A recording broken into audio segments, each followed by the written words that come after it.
জাহাপানা, আমি আপনার মেয়েকে বিবাহ করতে চাই। খামোশ বেয়াদব। হাসানুল হক ইনুর নাম শুনছেন আপনারা? এই নেতা একদিন আফসোস করে বলেছিল যে 2000 সালের আগ পর্যন্ত দেশটা কি সুন্দর যাত্রাপালা ছিল, গ্রামে গ্রামে গান হইতো। কি যে 2000 সালের পরে ওয়াজ নসিহত শুরু হয়ে গেল প্রত্যেকটা গ্রামে গ্রামে, যার কারণে আমাদের এই পল্লী সংস্কৃতি বা এই ঐতিহ্যবাহী একটা যাত্রাপালা এটা নষ্ট হয়ে গেল, বিলীন হয়ে গেল। যাত্রা বন্ধ হওয়াতে হানিফের মতো নেতা, ইনুর মতো নেতা, এদের আফসোস হয়। তাহলে এরা কি মুসলমানের বন্ধু হতে পারবে? যাত্রা গান বন্ধ হওয়াতে মুসলমান হবে খুশি, ইমানদার হবে খুশি যে যাত্রা গানের পরিবর্তে এখন কোরআনের মাহফিল হয়। যুবকেরা গান বাজনার আয়োজন করে না, গানের কনসার্ট দেয় না, কোরআনের মাহফিল দেয়। এই জন্য নেতাদের, যুবকদের ধন্যবাদ দেওয়া উচিত। কিন্তু এরা যাত্রা এত মহব্বত করে কেন আমি বুঝি না। বিশ্বনবীর প্রিয় দুইজন মানুষ মাত্র 3 দিনের ব্যবধানে মারা গেলেন। নবীজির মনটা বড় খারাপ, ব্যথিত হৃদয় নিয়ে নবী চলে গেলেন তায়েফে। তায়েফের যুবকেরা কি করেছিলেন? ফুল দিয়ে বরণ করেছিলেন নাকি পাথর নিক্ষেপ করেছিলেন? কথা বলেন না কেন? বিশ্বনবীর জান্নাতি শরীর মুবারকে পাথর নিক্ষেপ করতে করতে পাথরের ভিতরে বিশ্বনবীর পুরো শরীরটা ঢেকে গেছে। যায়েদ বিন হারেসা বলেন, আমি অনেক কষ্ট করে নবীজির শরীর মোবারক থেকে পাথরগুলো সরাইয়া ফেললাম। এরপরে নবীজি জ্ঞান ফিরে পাইলেন, আমাকে ডেকে বলে, যায়েদ এখন কোন ওয়াক্তের নামাজের সময়? যায়েদ ডেকে বলে, নবী এখন আসরের নামাজের সময়। আমাকে ডেকে বলেন, ও যায়েদ আমার একটু ওযু বানায়া দাও, আমি একটু আসরের নামাজ আদায় করব। হযরতে যায়েদ ডেকে বলেন, আমি নবীজির পুরো শরীরের দিকে তাকায় দেখলাম পাথরের আঘাতে রক্ত ঝরেছেন। রক্তগুলো ঝরতে ঝরতে নবীজির জুতার ভিতরে রক্তগুলো জমাট বেঁধে গেছে। আমি অনেক কষ্ট করে নবীজির পা থেকে জুতা মোবারক খুলে নবীজিকে যখন ওযু বানায়া দিলাম, আমার নবীজি আসরের নামাজ আদায় করলেন। আসমান থেকে জিবরাইল এসে বলে, নবী গো আপনি শুধু একবার অর্ডার দেন, যেই তায়েফের মানুষেরা আপনাকে পাথর নিক্ষেপ করেছে পাহাড় চাপা দিয়া ওদেরকে ধ্বংস করে দেওয়া হবে। আমার নবী দেখে বলে, জিবরাইল ওদেরকে যদি শেষ করে দাও আমি কার কাছে কালেমার দাওয়াত পৌঁছাবো? সুবহানাল্লাহ। কেমন উম্মতের দরদি নবী। ডেকে বলে, এ জিবরাইল ওরা আমাকে না চিনে মেরেছে, আমি ওদেরকে মাফ করে দিয়েছি, আমার আল্লাহ যেন ওদেরকে মাফ করে দেয়। আল্লাহু আকবার বলে। তুমি আল্লাহকে যায় বলো আল্লাহও যেন মাফ করে দেয়। বলেন আল্লাহু আকবার। আমার ভাইরা লম্বা ইতিহাস সংক্ষিপ্ত কথা বলে দিয়ে যায়। 1 দিন নয়, 2 দিন নয়, নবীজির উপরে 19 দিন আসমান থেকে ওহী আসা বন্ধ। কয় দিন? আরো জোরে বলেন। 19 দিন পর্যন্ত আসমান থেকে নবীজির উপরে আয়াতে কারিমা নাজিল হয় না। ভালো করে বোঝার চেষ্টা করবেন। কাফেররা সমালোচনা করতে লাগলো, ও নবীর সাহাবীরা কি ব্যাপার, কি হয়ে গেল? তোমাদের নবী তো নতুন কোন তথ্য, নতুন কোন আয়াতে কারিমা আমাদেরকে তিলাওয়াত করে শোনায় না। কারণটা কি? সাহাবায়ে কিরামদেরকে কাফেররা ডেকে বলে, ও নবীর সাহাবীরা কই তোমাদের নবী তো নতুন কোন আয়াত, নতুন কোন তথ্য আমাদেরকে শোনায় না? নাকি তার উপরে যে জিন ভর করেছিল সেই জিন বিদায় নিয়েছে? নাউজুবিল্লাহ কোন। এরপরে তারা বলতে লাগলেন নাকি তার আল্লাহ তাকে ভুলে গেছে। নাউজুবিল্লাহ বলেন। এইভাবে কাফেররা সাহাবায়ে কিরামদেরকে ডেকে ডেকে সমালোচনা করা শুরু করলেন। সাহাবায়ে কিরামদের মন মানসিকতা একটু কষ্ট পাচ্ছেন তারা, যে আসলে কি হলো, রাসূলের উপর নতুন কোন আয়াত কেন নাজিল হয় না? 19 দিন পরে জিবরাইলের মাধ্যমে আল্লাহ রাব্বুল আলামিন এই পাওয়ারফুল আয়াতে কারিমাগুলো নাজিল করলেন। বলুন আল্লাহু আকবার। আমার আল্লাহ জানায়া দিলেন, ইন্নাল্লাযীনা ক্বালু রাব্বুনাল্লাহ। আমার আল্লাহ বলে নিশ্চয় যারা বলে আমি তাদের রব, সুম্মাস্তাকামু, এই কথার উপরে যারা ইস্তিকামাত থেকে অবিচল অটল থাকে। তাতানাজ্জালু আলাইহিমুল মালাইকা, আসমান থেকে তাদের উপরে ফেরেশতা নাজিল হয়। ফেরেশতা এসে বলে আল্লাহ তাখাফু, ভয় পেও না, ওয়ালা তাহজানু, চিন্তা করো না, আবশিরু বিল জান্নাতিল্লাতী কুনতুম তুআদুন, তোমাদের এই যেই জান্নাতের প্রতিশ্রুতি দেওয়া হয়েছে, যেই জান্নাতের ওয়াদা দেওয়া হয়েছে, সেই জান্নাত পেয়ে তোমরা আনন্দিত হও। সুবহানাল্লাহ বলেন।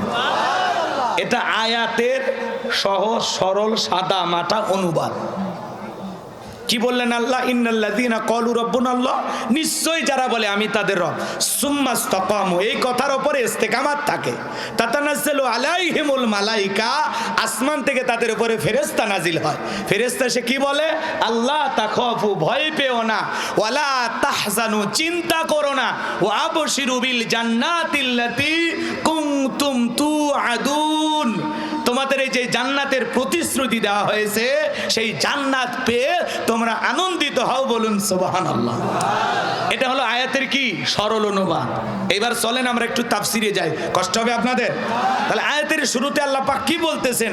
ইন্নাল্লাযীনা ক্বালু রাব্বুনাল্লাহ, নিশ্চয়ই যারা বলে আমি তাদের রব, সুম্মাস্তাকামু, এই কথার উপরে যারা ইস্তেকামাত থাকে, দৃঢ় থাকে, মজবুত থাকে। মনে রাখবেন, শোনেন যে আল্লাহ আমার রব, এই রবই আমার সব, তিনি আমার সব। এই কথার উপরে আপনি যখন টিকে থাকতে যাবেন, আপনার উপরে মামলা আসবে, হামলা আসবে, নির্যাতন আসবে, জুলুম আসবে, ঘর ছাড়া করবে, বাড়ি ছাড়া করবে, ইসলাম মানার কারণে বইয়ের কাছে ঘুমাইতে পারবেন না, এমন পরীক্ষা আপনার উপরে আসবে। কথা বলেন ঠিক কিনা? কি মনে করেছেন এই তেল তেলায় দুর্বল ইমানে জান্নাতে যাবেন? জান্নাত মামুর বাড়ির ডাল গেলে এক ডাবু খাইতে দেবে? জান্নাতে যেতে হলে আপনাকে পরীক্ষা দিয়ে জান্নাতে যাওয়া লাগবে। কথা বলে ঠিক কিনা? পরীক্ষার পথ বড় কঠিন। ইসলাম মানতে গিয়ে কোরআনের হক কথা বলার কারণে আপনি বিবির কাছে ঘুমাইতে পারবেন না, আপনাকে ঘর ছাড়া করবে, বাড়ি ছাড়া করবে, সন্তান থাকার পরেও আদর করতে পারবেন না, আপন আত্মীয় স্বজন মারা যায়, জানাজা দেওয়ারও ভাগ্যে হবে না। কথা বলেন ঠিক কিনা? এই জন্য আল্লাহ তাআলা বলেন ইন্নাল ইনসানা লিরাব্বিহি লাকানুদ, মানুষ বড় অকৃতজ্ঞ। অকৃতজ্ঞ মানে বোঝেন, ডাইরেক্ট বাংলায় যাকে বলা হয় নিমক হারাম। আমরা অকৃতজ্ঞ, আল্লাহর কৃতজ্ঞ বান্দা হতে পারি নাই। যদি কৃতজ্ঞ বান্দা হতে চাই, তাহলে সদা সর্বদাই জিকির হবে কার? আল্লাহ। স্মরণ করতে হবে কাকে? ভালো করে বোঝেন বাজান গো আমার, অনেকের বাড়িতেই থাকে মিস্টার ডগ, চেনেন? কুকুর, কুকুর থাকে না? আপনি সিরাজগঞ্জ শহর থেকে গরু গোস্ত কিনে নিয়ে আসছেন, দাঁতের এই পাশে নিলেন, হাড়টা চিবানোর চেষ্টা করলেন, ওই হাড়টি চিবাইতে পারলেন না, দাঁতের এই পাশে নিলেন, চিবাইতে পারলেন না, তখন ডাক দেন লালু। লালু তখন লেজ নাড়াইতে নাড়াতে আপনার সামনে হাজির। তখন লালুর সামনে হাড়টা ছুঁড়ে মেরে বলেন খা ফি সাবিলিল্লাহ। লালু তখন ডেকে বলে বস, বুঝতে পারছি আপনি ফেল করছেন, আমি ফেল করব না। ওই আপনার ছুঁড়ে দেওয়া শুকনো হাড়কে রোদ নাই, বৃষ্টি নাই, ঝড় নাই, তুফান নাই, মালিকের বাড়ি পাহারা দেয়। কুকুরও মালিকের কৃতজ্ঞতা প্রকাশ করতে জানে। ঠিক কথা কন না কে? অপরিচিত লোক ওই বাড়িতে ঢুকতে চাইলে আগে সিগন্যাল দেয়, বাড়ি কই, কোন এলাকা থেকে আসছো, ভিতরে যাইবা, কার সাথে দেখা করবা, আগে আমার কাছে ইন্টারভিউ দাও। কথা বোঝেন না? ও ওর ভাষায় বোঝে, বোঝেন না? ও ওর ভাষায় বুঝাইতে চায়। এবার আগন্ত ব্যক্তিকে দেখা বাড়ির লোকটা যখন ধমক দেয় লালু চুপ, তখন বলে ও ভিতরে প্রবেশের অনুমতি আছে, যাও আমিও দেখতেছি। এইবার আগন্ত ব্যক্তি আর বাড়িওয়ালা দুইজন মিলে কথা বলতেছে, কুকুরটার নেজ দাঁড়ে আর চতুর্দিক দিয়ে ঘরে, একবার মালিকের চেহারার দিকে তাকায়, আর একবার ওই ব্যক্তির চেহারার দিকে তাকায়। মালিককে ইশারায় বুঝাইতে চায়, একবার শুধু বলেন লোকটাকে চেনেন না, এমন কামড় মারবো হাসপাতালে নিয়ে যা, ইনজেকশন না দেওয়া পর্যন্ত ভালো হবে না। কথা কন ঠিক কিনা? কিন্তু বাড়ির মানুষটা যখন ধমক দেয় লালু সরে যা, সরে যা, যা দূর হয়ে যা, তখন বলে ও আপনার পরিচিত লোক, আগে বলবেন তো, খামাকায় ডিউটিটা করলাম। তার মানে একটা কুকুর রোদ নাই, বৃষ্টি নাই, ঝড় নাই, তুফান নাই, শুকনো হাড়কে মালিকের বাড়ি পাহারা দেয়। কথা বলে ঠিক কিনা? আর আমরা সৃষ্টির সেরা আশরাফুল মাখলুকাত, কুনতুম খায়রা উম্মাতিন উখরিজাত লিন-নাস, আল্লাহ উত্তম জাতি বানাইলেন, উত্তম জাতি হিসাবে আপনাকে আমাকে পৃথিবীর জমিনে সম্মানিত করলেন। ওয়ালাকাদ কাররামনা বানি আদম, আপনাকে আমাকে সম্মানিত করেছেন কে? আল্লাহ। আপনার আমার মর্যাদা বাড়িয়ে দিয়েছেন কে? আল্লাহর দেয়া এত নিয়ামত খায়, এত এত সুন্দর করে কে সৃষ্টি করেছেন? লাকাদ খালাকনাল ইনসানা ফি আহসানি তাকওয়িম। এত সুন্দর আকৃতি দিয়া কে তৈরি করেছেন? আল্লাহ। আল্লাহর কৃতজ্ঞতা প্রকাশ করা দরকার আছে না না? এই যে পৃথিবীর জমিনে 32 প্রকারের গোশত হালাল, শত শত প্রকারের মাছ হালাল, এত কিছু খাইতেছি কে দিয়েছেন? আল্লাহ। যদি বলেন হুজুর গোশত মাছ কিচ্ছু খাবো না, আল্লাহ বলে ফল খা। কি খাবি? আপেল খা, বেদানা খা, কমলা খা, কথা কয় না, কলা খা, আঙ্গুর খা। আল্লাহ আমি একটা কিছু খাবো না। তো মাথার দিকে তাকা, ওপর দিকে তাকা, ওই জায়গা আছে, কথা কয় না কে? ফরমালিন মুক্ত, হাতের স্পর্শ ছাড়া ডাবের পানি ঝুলানো আছে, খা। কথা কয় না কে? কি খাবেন? আল্লাহ তাআলা পৃথিবীর জমিনে অনেক কিছু আপনাকে আমাকে দিয়েছেন। এই জন্য আল্লাহ বলেন হুয়াল্লাযী খালাকালাকুম মা ফিল আরদি জামিআ। বান্দারে, পৃথিবীর জমিনে যা কিছু দেখো সব কিছু আমি আল্লাহ পাক তোমাদের জন্য সৃষ্টি করেছি। দুনিয়ার সব সৃষ্টি গোলামি করবে তোমাদের, আর তুমি গোলামি করবা আমার। আমরা গোলামি করব কার? যদি বলেন আল্লাহ কেন সৃষ্টি করেছেন, আমার আল্লাহ বলেন ওয়ামা খলাকতুল জিন্না ওয়াল ইনসা ইল্লা লিয়াবুদুন। আমি মানব জাতি আর জিন জাতিকে সৃষ্টি করেছি শুধুমাত্র আর কেবলমাত্র আমি আল্লাহ রাব্বুল আলামিনের দাসত্ব আর গোলামি করার জন্য, আমি আল্লাহর ইবাদতের জন্য। আমরা গোলামি করব কার? আল্লাহ। আর এই গোলামির বিনিময়ে আল্লাহ দেবেন জান্নাত। সুবহানাল্লাহ বলেন। চোখের জায়গায় চোখ, এই জায়গায় চোখ না দিয়ে আল্লাহ যদি কপালে দিত, আর ফুটবল খেলার সময় যদি মাথাতে হিট দিতাম, চোখ কি থাকতো না? ডিম পোষ হয়ে যেত। এই নাকটা আল্লাহ এই জায়গায় না দিয়ে পিঠের মাঝখানে যদি লাগায় দিত, এই নাকটা তো মনে করেন কি জানেন? জানেন না তো। আপনি যে খাবারটা গন্ধ হয়েছে কি না, খাবারটা ভালো না খারাপ, এই নাকের মাধ্যমে কিন্তু বোঝা যায়। আপনি খাবারের প্লেট আছে ওই জায়গায় 2-3 হাত দূরে, আপনি টের পান যে খাবারটা টাটকা না বাসি, কথা কন না কেন? আপনার পিঠের মাঝখানে যদি নাকটা লাগানো থাকতো, কথা কি বোঝেন নাই? এই চেক পোস্টের যে অফিসার না, ভালো করে বোঝেন, এই প্লেটটা পিছনে নিয়ে যাওয়া বলে লাগতো, নাক মামু খাবারটা চেক করে দেখতো খাবারটা খামু না ফেলে দেবো, কথা কন ঠিক কিনা? নাকের জায়গায় নাক, চোখের জায়গায় চোখ, ঠোঁটের জায়গায় ঠোঁট, দাঁতের জায়গায় দাঁত, এত সুন্দর আকৃতি দিয়েছেন কে? এই যে হাতটা ভাজে ভাজে ভাজে, এরকম না দিয়ে যদি বাঁশের মতো সোজা করে দিত, কেমনি তুলে খাইতেন? কথা কন ঠিক কিনা? খাইতে কষ্ট হইতে। যেখানে এই যে গিটাই গিটাই ভাস, চোখটা বন্ধ করে যদি 5টা আঙ্গুলের দিকে তাকান, শোনেন মোবাইলটা কোন কোম্পানির বোঝা যায়, গিলাসটা কোন কোম্পানির বোঝা যায়, এই ডেকোরেটর কোন কোম্পানির সেটা বোঝা যায়, কথা কয় না? এই জুব্বাটা, এই কোটিটা কোন কোম্পানির দেখে বোঝা যায়। আপনি আমি মানুষ কোন কোম্পানির? চোখটা বন্ধ করে 5 আঙ্গুলের দিকে তাকাইলে বোঝা যায় আপনার আমার হাতের ভিতরে মালিকের নাম লেখা আছে। এই যে কথা কন না কেন? এই যে দেখেন দেখেন, চোখটা বন্ধ করে দেখেন, হৃদয় দিয়ে অনুধাবন করেন। আবার এগুলো নিয়ে বিতর্ক ছড়াইন না, তাহলে ঝামেলা আছে। কথা কি বোঝা গেল? কথা কি বুঝতে পারছেন আমার? তাহলে আমরা শুকরিয়া আদায় করবো কার? গোলামি করবো কার? গোলামি করলে লাভ না লস? লম্বা জানগো আমার, লম্বা হবে, লম্বা করবো না, সংক্ষিপ্ত কথা বলে দিয়ে যায়। আমার আল্লাহ বলেন ইন্নাল্লাযীনা ক্বালু রাব্বুনাল্লাহ, নিশ্চয়ই যারা বলে আমি তাদের রব, আমাদের রব কে? আল্লাহ। রূহের জগতে আল্লাহ রাব্বুল আলামিন আপনাকে আমাকে সৃষ্টি করার পর প্রশ্ন করলেন আলাস্তু বিরব্বিকুম, আমি কি তোমাদের রব নই?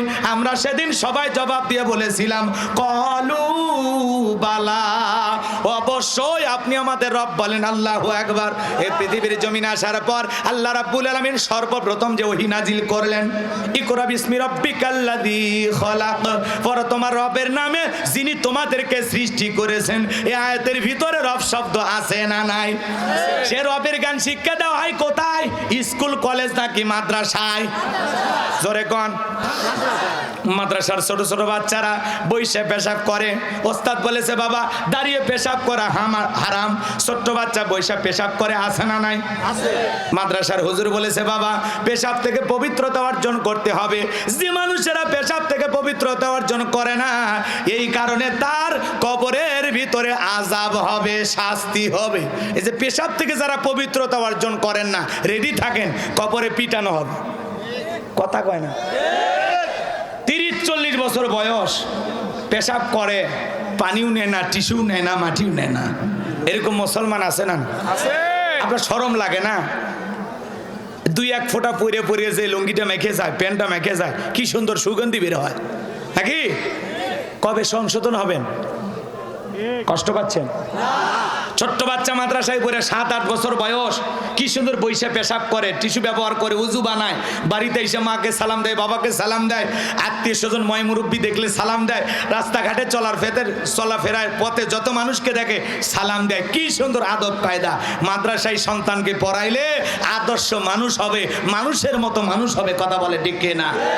কোরআন সুন্নাহর শিক্ষা ছাড়া একটা মানুষকে আপনি করে তুলতে পারবেন না। কথা বলে ঠিক না? আর কত ছেলে কলেজ ইউনিভার্সিটিতে পড়াশোনা করে, পালসার গাড়ি নিয়ে ঘোরাফেরা করে, হুন্ডেটা ব্রেক করে সেন্টার টান দিয়ে কুকুরের মতো দাঁড়িয়ে থেকে পেশাব করে, খালি পাও দুটি আর সাইড দিয়ে। ওই কুকুরও যা, ওইটাও তাই। কথা কয় না কে?